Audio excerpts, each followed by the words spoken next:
Welcome to our open book, Midwest Resistor, S.R. O'Brien. Also Elise, Caroline. Hi there, Louise. John O'Hara, John Mahoney, Mr. Dickens, Diane Ream. So nice to see you with us, Diane. Jeremy Sicking, Joshua Bruce. Well, nice to see everybody. Special thin volume of Truman Capote's holiday stories. When he writes about Fanson, Fanchon, oh my gosh, and Dorothy Joy. When he writes about stories of him as a little boy, refers to himself as Buddy. And this was, I gather, a nickname for him. He was living with relatives. His parents were divorced. This was just before he went to boarding school. And of course, he made a compact common cause with a older cousin who became, in the stories, she's known as Sook. A Christmas memory being his best known one. This is a Thanksgiving visitor. And I don't think I'll have time to read it all, but let me get through what I can tonight. And of course, they're just beautifully done and wonderful memories. Sook, we should explain, his older cousin. Well, I think I'll let Truman explain that. Truman, like I know him. Yes, Mr. Capote. Truman, Mr. Capote. Thanksgiving visitor. It's dedicated for Lee. I wonder if that's Lee Radsworth, who is a good friend. I don't know what year does this come out. 1957. 1957. Talk about mean. Odd Henderson was the meanest human creature in my experience. And I'm speaking of a 12-year-old boy, not some grown-up who had the time to ripen a naturally evil disposition. At least, Odd was 12 in 1932 when we were both second graders attending a small-town school in rural Alabama. Tall for his age, a bony boy with muddy red hair and narrow yellow eyes, he towered over all his classmates. Would have, in any event, for the rest of us were only 7 or 8 years old. Odd had failed first grade twice and was now serving his second term in the second grade. This sorry record was not due to dumbness. Odd was intelligent. Maybe cunning is a better word, but he took after the rest of the Hendersons.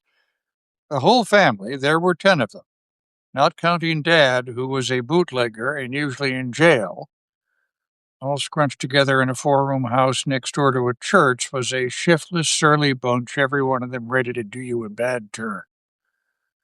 Odd wasn't the worst of the lot, and brother, that is saying something.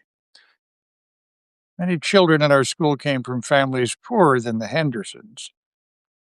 Odd had a pair of shoes, while some boys, girls too, were forced to go barefoot right through the bitterest weather. That's how hard the Depression entered Alabama, but nobody, I don't care who, looked as down and out as Odd, a skinny, freckled scarecrow in sweaty cast-off overalls. That would have been a humiliation to a chain gang convict. You might have felt pity for him if he hadn't been so hateful. Considering the area and the locale, I was fairly well off, living as I did in a high-ceilinged old country house situated where the town ended and the farms and forests began. The house belonged to a distant relative's elderly cousins, and these cousins, 3 maiden ladies and their bachelor brother, taken me under their roof because of a disturbance among my more immediate family, a custody battle that, for involved reasons, had left me stranded in this somewhat eccentric Alabama household. Not, writes Truman Capote, that I was unhappy there. Indeed, moments of those few years turned out to be the happiest part of an otherwise difficult childhood, mainly because of the youngest of the cousins, a woman in her 60s, became my first friend. As she was a child herself, many people thought her less than that and murmured about her as though she were the twin poor nice Lester Tucker who roamed the streets in his sweet days. She understood children, and she understood me completely. Perhaps it was strange for a young boy to have as his best friend an aging spinster, but neither of us had an ordinary outlook or background. And so it was inevitable in our separate loneliness that we should come to share our friendship apart. Yes, you're right, S.R. O'Brien. It is the best description of Sook. And also, he wonders, could it be for, Harper Lee, the dedication? Could be for Could Harper be. Lee. Yeah. All right. To share our friendship apart, except for the hours I spent at school, the three of us, me and old Queenie, his little dog. Our feisty little rat terrier is how he describes Queenie, and Miss Sook, as everyone called my friend, we were almost always together. We hunted in the woods, we went fishing on remote creeks with dried sugarcane stalks for fishing poles, and gathered curious ferns and greeneries that we transplanted and grew with trailing flourish in tin pails and chamber pots. Mostly, though, our life was lived in the kitchen, a farmhouse kitchen dominated by a big black wood-burning stove that was often dark and sunny at the same time. Miss Sook, sensitive as shy Lady Fern, a recluse who had never traveled beyond the county boundaries, was totally unlike her brothers and sisters, the latter being down-to-earth, vaguely masculine ladies who operated a dry goods store and several other business ventures. The brother, Uncle B, owned a number of cotton farms scattered around the countryside because he refused to drive a car or endure any contact whatever with mobilized machinery. Kind of like me, isn't it? Oh, of course, Uber and Lyft is different. He rode horseback, jogging all day from one property to another. He was a kind man, though a silent one. He grunted yes or no, really never opened his mouth except to feed it. That is like me. No, actually, no. I talk a lot, don't I? Yeah, all right. Thank you. Well, but here's at every meal he had the appetite of an Alaskan grizzly after a winter's hibernation. That's a little bit like me. Hibernation, it was Miss Sook's task to fill him up. Breakfast was our principal meal. Midday dinner, except on Sundays, and supper were casual menus, often composed of leftovers from the morning. These breakfasts, served promptly at 5:30 a.m., were regular stomach swellers. To the present day, I retain a nostalgic hunger for those cockcrow repasts of ham and fried chicken, fried pork chops, fried catfish, fried squirrel in season. When are squirrels not in season? They don't go south for the winter, right? I don't know. I've never had a squirrel. Me neither. But I mean, we see them when we Yes, walk we in the do. morning. Oh, yeah. Fried eggs, hominy grits with gravy, black-eyed peas, collards with collared liquor, and cornbread to mush it in, biscuits, pound cake, pancakes, and molasses, honey in the comb, homemade jams and jellies. Wow, sweet milk, buttermilk, coffee, chicory flavored and hot as Hades. The cook, accompanied by her assistants, Queenie and myself, rose every morning at 4 to fire the stove and set the table and get everything started. Rising at that hour is not the hardship it may sound. We were used to it, and anyway, we always went to bed as soon as the sun dropped and the birds had settled in the trees. Also, my friend was not as frail as she seemed, though she had been sickly as a child and her shoulders were hunched. She had strong hands and sturdy legs. She could move with sprightly, purposeful speed, the frayed tennis shoes she inevitably wore, squeaking on the waxed floor, and her distinguished face with its delicately clumsy features and beautiful, youthful eyes bespoke a fortitude that suggested it was more the reward of an interior spiritual shine and the visible surface of mere mortal health, That's beautiful. isn't it? Nevertheless, depending on the season and the number of hands employed on Uncle B's farms, there were sometimes as many as 15 people sitting down to those dawn banquets. The hands were entitled to one hot meal a day. It was part of their wages. Women who cleaned dishes loved to pore over my textbooks, the geography atlas especially. "Oh, Buddy," she would say, because she called me Buddy. "Just think of it, a lake named—" Oh, I'm sorry, this is Miss Sook. She loved to pore under my textbooks. "The geography atlas especially. Oh, Buddy," she would say, because she called me Buddy. "Just think of it, a lake named Titicaca." Is there a lake named Titicaca? Yes, yes. Where is it? Oh, I should know this. I'm sorry. Someone will tell us. Thank you. That really exists in the world. My education was her education as well. Due to her childhood illness, she had almost no schooling. Her handwriting was a series of jagged eruptions, the spelling a highly personal and phonetic affair. I could— S.R. O'Brien. The largest lake in South America. How did I not know this? Truman Capote writes, "I could already write and read with a smoother assurance than she was capable of, though she managed to study one Bible chapter every day and never missed Little Orphan Annie or the Katzenjammer Kids comics carried by the Mobile paper. She took a bristling pride in our report cards. Gosh, buddy, 5 A's, 5, even arithmetic. I didn't dare hope to get an A in arithmetic." It was a mystery to her why I hated school, why some mornings I wept and pleaded with Uncle B for deciding voice in the house to let me stay home. Of course, it wasn't that I hated school. What I hated was Odd Henderson.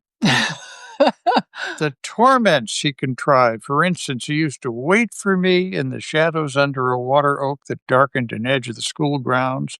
In his hand, he held a paper sack stuffed with prickly cockleburs, collected on his way to school. There was no sense in trying to outrun him, for he was quick as a coiled snake. Like a rattler, he struck. His slitty eyes gleeful, rubbed the burrs into my scalp. Oh! Usually a circle of kids gathered round to titter or pretend to. They didn't really think it was funny. But Odd made them feel nervous. Later, hiding in a toilet in the boys' room, I would untangle the burrs, knotting my hair. This took forever and almost always meant missing the first bell. Their second grade teacher, Miss Armstrong, was sympathetic, for she suspected what was happening, but eventually exasperated by my continual tardiness. She raged at me in front of the whole class. "Little Mr. Big Britches, what a big head he has, waltzing in here 20 minutes after the bell, a half hour." Whereupon I lost control. I pointed at Odd Henderson and shouted, "Yell at him! He's the one to blame, the son of a bitch." Wow. I knew a lot of curse words, yet even I was shocked when I heard what I'd said resounding in an awful silence.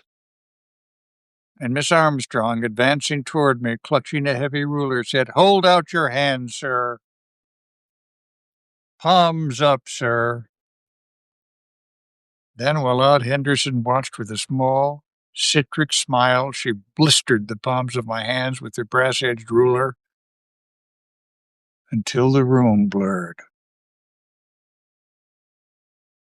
It would take a page in small print to list the imaginative punishments that Odd inflicted, but what I remembered and suffered from most was the sense of dour expectations he induced. Once I asked him what I'd done to make him dislike me so much. Suddenly he relaxed, let loose, and said, "That's interesting. He wrote this in 1957. And of course, this would have been during the Depression. You're a sissy. I'm just straightening you out. Mm. He was right. I was a sissy of sorts. I think Truman Capote is using the word in a former sense, but it's interesting. The moment he said it, I realized there was nothing I could do to alter his judgment, other than accept and defend the fact.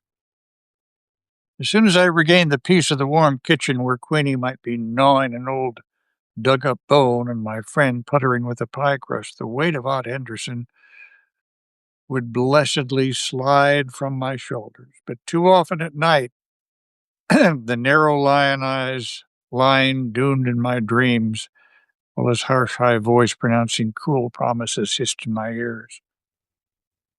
My friend's bedroom was next to mine, occasionally cries arising from my nightmares. She would come and shake me out of my odd Henderson coma. Look, she'd say, lighting a lamp, you've even scared Queenie. She's shaking. And is it a fever? You're wringing wet. Maybe we ought to call Dr. Stone.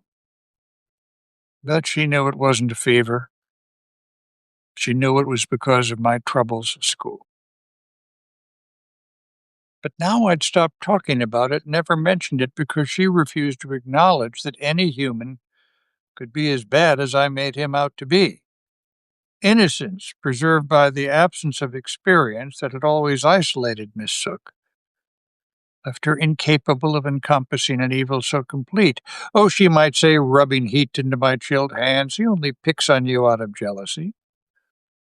He's not smart and pretty like you. Or less jestingly, the thing to keep in mind, buddy, is this boy can't help actually being ugly. He doesn't know any different. All those Henderson children have had it hard, and you can lay that at Dad Henderson's door. I don't like to say it, but that man was never anything except a mischief and a fool. I love this. I know. Best thing that ever happened to him was when they locked him up at the state farm, meaning the prison, not the insurance company.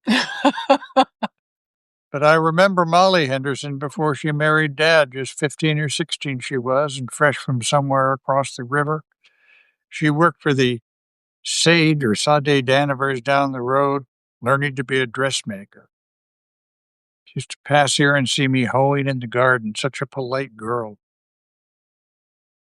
Lovely red hair and so appreciative of everything. Sometimes I'd give her a bunch of sweet peas or japonica. She was always so appreciative. And she began strolling by arm in arm with Dad Henderson and him so much older and a perfect rascal, drunk or sober. Well, the Lord must have his reasons. But it's a shame.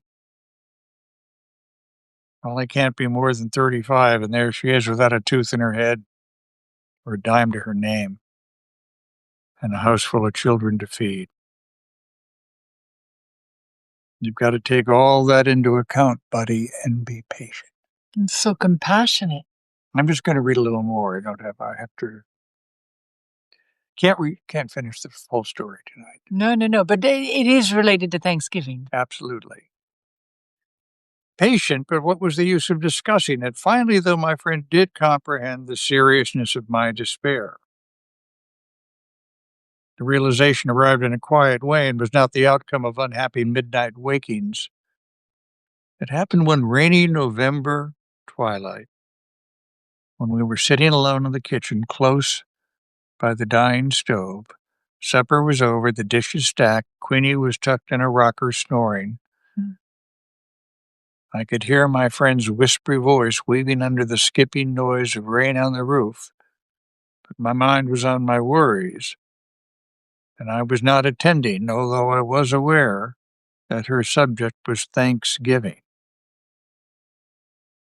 Less than a week away. I'm just going to read a little more. This is so beautiful. Yeah. Well, she talks about the turkeys.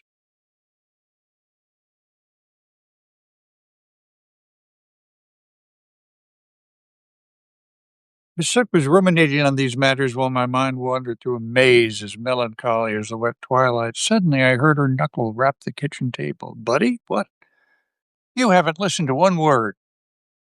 Sorry. I figured we needed 5 turkeys this year. When I spoke to Uncle B, he said he wanted you to kill them. Dress them, too. Put them in little hats. But why? He says a boy ought to know how to do things like that. Slaughtering was Uncle B's job. It was an ordeal for me to watch him butcher a hog or even wring a chicken's neck. My friend felt the same way. Neither of us could abide any violence bloodier than swatting flies, so I was taken aback at her casual relaying of this command. Well, I won't. Now she smiled. Of course you won't. I'll get Bubber or some other guy. Pay him a nickel. But, she said, her tone decidedly conspiratorial, well, let Uncle B believe it was you. Then he'll be pleased and stop saying such bad things. He says you ought to have other friends, boys your own age, not just me. Well, he's right. I don't want any other friend. Hush, buddy, no, hush. You've been real good to me. I don't know what I'd do without you. Just become an old crab, but I want to see you happy, buddy. Strong, able to go out and see the world, and you're never going to until you come to terms with people like Odd Henderson and turn them into friends. He's the last friend in the world I'd want. Please, buddy, invite that boy here for Thanksgiving dinner. This is one of the great literary relationships. Really. So, to be continued. To be continued. Exactly. To be continued. We'll be away tomorrow night. But sometime in the future. So we wish you all a happy Thanksgiving. Thank you for being with us. Nice to see so many friends and new names with us. And we'll get to RT this. So we do wish you all a very happy Thanksgiving. It's nice to have so many people in our apartment. Isn't it easy for me to say? It's lovely. Yeah. To hear the laughter and the voices and yeah. So we'll talk to you later. Well, thank you, Mary Glazer. We love having you here. Take care. We'll see you later. Bye-bye. And happy Thanksgiving.